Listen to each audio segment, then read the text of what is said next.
Hey there, Alex here. This is the Fail Iris Ancestor, a new pair of budget earbuds from the company that cost just around 4 Singapore dollars. They come in a simple Ziploc bag with 2 pairs of foams and are using standard MX500 shells, so pretty typical for earbuds in this price range. The cable was a nice surprise though. It's a relatively thicker cable with a nice texture, and it's slightly longer than usual at around 145 centimeters. No idea why that is, but just thought it's worth mentioning.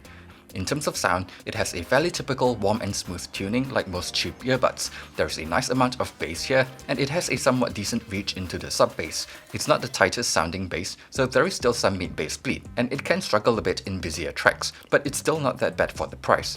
It does help the lower mids sound a little fuller, so male vocals are full sounding here.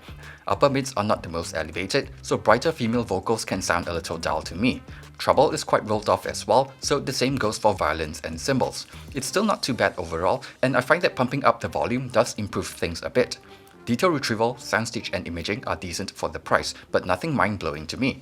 Tonality and timbre are okay in the mids, but because of the rolled-off treble and elevated bass, some instruments might not sound as natural, so for me, they work best on tracks with deeper male vocals. That said, I do think that these are one of the better options you can get in this price range. Compared to something like the NiceHack Traceless, I find that the driver on the Iris Ancestor does seem a bit more technically capable. It sounds a bit more refined with better detail retrieval and separation. Tuning will probably be down to personal preference, since the Traceless has a much less bassy, leaner and brighter tuning that pushes vocals forward, especially brighter female vocals. It works well at lower volumes, and there are some tracks that work really well with this type of tuning, but it can sound a bit shouty and harsh at higher volumes.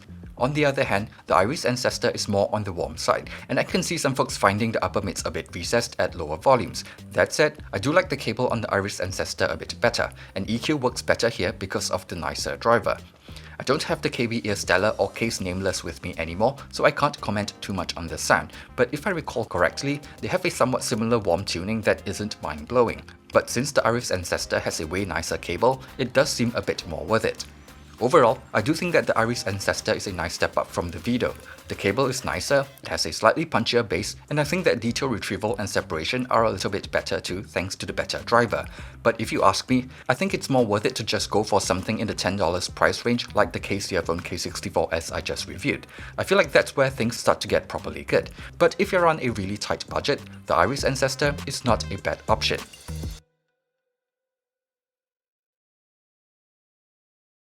Thanks for watching this video, and see you guys on the next one.